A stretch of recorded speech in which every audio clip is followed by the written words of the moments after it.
Let's clarify how you can actually know this without a doubt.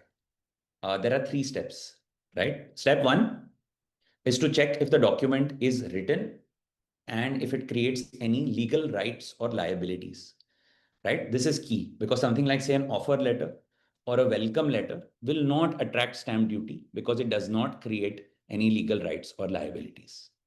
Step 2 is to then look at the relevant stamp act, right? Look first to see if there is any state stamping law applicable to this.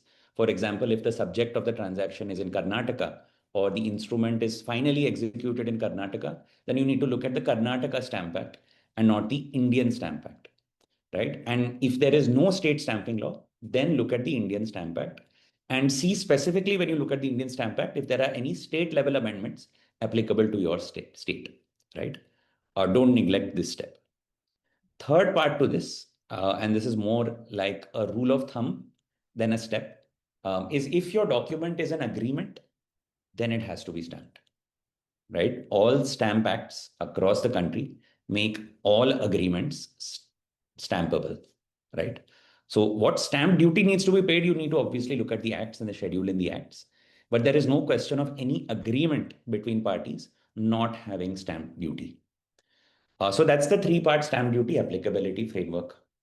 3 steps, 3 parts. Go through all when you need to decide whether an agreement needs to be stamped. Do not go on the basis of vibes or on the basis of, oh, that person told me this doesn't need stamping. This person told me it doesn't need stamping. RBI has not mentioned stamping. All of that doesn't matter.